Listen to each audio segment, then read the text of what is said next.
Ya, baik. Pak Abraham Samad, apa tanggapan Anda, Pak, dengan terpilihnya Pak Nawawi menjadi Ketua KPK sementara, termasuk bagaimana Pak Nawawi ini bisa membawa KPK ke depan mengingat proses hukum yang dijalani oleh Ketua KPK Firly Bahuri ini masih akan terus berlanjut?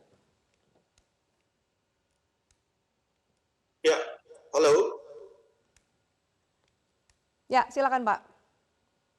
Ya, jadi pertama saya ingin katakan tugas Nawawi ini agak berat ya. Karena kita tahu bahwa sebenarnya dengan ditersangkakannya Firly, ini menjadi momentum untuk bersih-bersih KPK. Jadi sekarang ini momentumnya untuk bersih-bersih KPK karena kita tahu KPK ini sudah remuk ya. Sudah hancur sebenarnya ya. Sudah kotor sekali ya. Oleh karena itu inilah momentumnya untuk membersihkan. Dan saya pikir ini bukan hal yang mudah bagi Nawawi karena selama ini Nawawi sudah melakukan interaksi ya dengan satu sama lain dengan komisioner-komisioner yang kita lihat itu sudah cacat moral. Jadi ini berat sekali bagi Nawawi. Saya sendiri tidak terlalu mengenal sosok Nawawi, tapi seperti tadi yang dikatakan Bang Asep, dia mantan hakim, hakim biasanya agak kurang ngomong ya. Tapi mudah-mudahan bisa memberikan sedikit harapan, walaupun saya tidak punya harapan terlalu besar. Kenapa saya katakan saya tidak punya harapan terlalu besar? Karena selama ini Nawawi orangnya safety player. Terus terang aja, safety player tidak pernah berani keluar untuk mengatakan sesuatu yang tidak tepat dan tidak benar yang selama ini terjadi di KPK. Karena kan tentunya Nawawi juga tahu permasalahan yang ada di KPK selama ini. Tahu siapa orang-orang yang nggak benar, tapi Nawawi diam saja 1000 bahasa. Tapi ya saya nggak tahu apa yang menyebabkan dia diam 1000 bahasa. Apakah dia termasuk orang yang jujur tapi penakut? Kan ada juga kategori-kategori seperti itu. Jujur tapi penakut, ya nggak berguna juga. Jadi yang dibutuhkan di KPK itu adalah orang jujur dan pemberani. Itu sebenarnya, Apa ada orang lain yang menurut Anda lebih layak menjadi Ketua KPK sementara? Seperti tanggapan Anda soal Nawawi, adakah dari 4 komisioner itu yang lebih baik menurut Anda? Kalau dari komisioner-komisioner yang di dalam, tentunya Nawawi yang paling bagus lah ya, di antara 4 yang tersisa. Jadi saya sepakat dengan Bang Asep, dari 4 yang tersisa ini, mungkin Nawawi yang terbaik.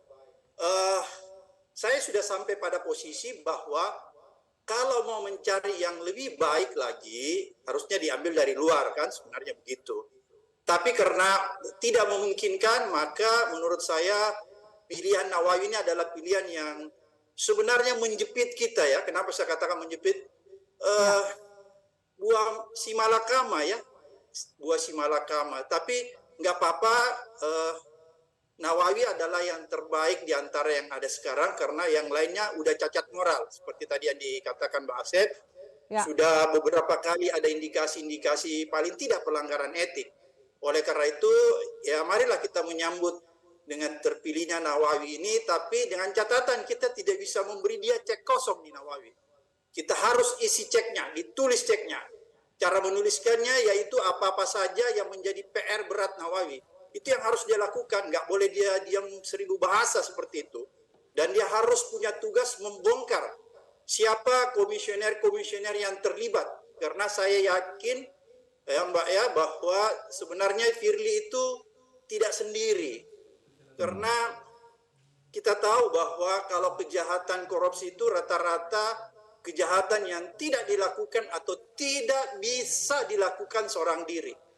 Oleh karena itulah saya yakin bahwa kemungkinan besar ada komisioner-komisioner lain yang terlibat.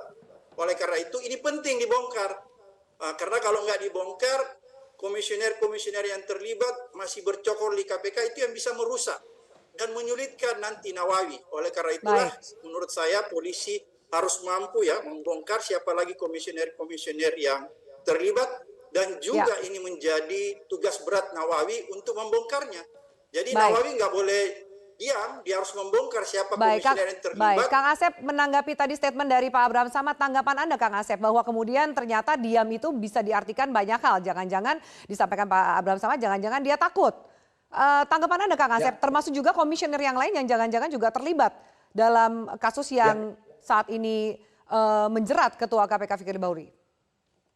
Ya, karena nggak ada pilihan lain, undang-undang menentukan harus dipilih, ada itu 4 orang itu. 4 orang ini kan 3 pernah bermasalah dengan Dewas dan kita pernah kecewa dengan Dewas. Kan saya pernah katakan dulu malah bubarkan saja itu kan karena tidak jelas. Nah, dari 4 ini kan hanya tinggal Nawawi. Katakanlah sekarang Nawawi ya penakut. Katakanlah penakut. Nah, kalau penakut pasti kita teriak lagi. Bang Samad juga pasti pada teriak lagi, pasti juga berpikiran kan panjang. Dan saya tahu persis emang watak hakim itu ketika berbeda.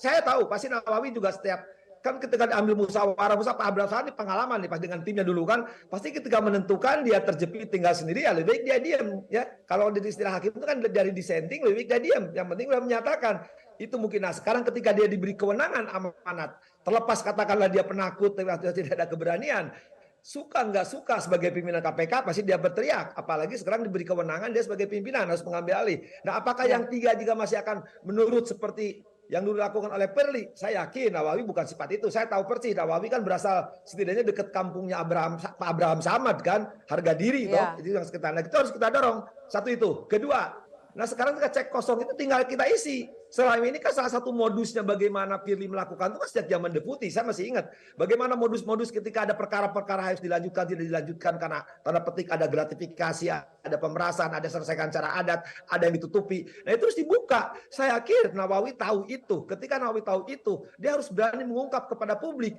Tinggal kita publik mendukung. Nah kalau tidak dukung, saya katakan berkali, bubarkan saja, nggak ada artinya. Ya komisinya sekarang percuma, sehingga minta percepat Komisi 3 DPR meminta Presiden diadakan pemilihan yang baru. Kita tidak akan dari dulu kok. Maka saya capek gitu ngomongin KPK yang sekarang itu. Tapi ya kita berharap karena ketentuannya didukung oleh MK, ada perpanjangan gara-gara usia itu kan. Nah, kita juga berhadapan dilema karena aturan hukumnya itu hukum positif.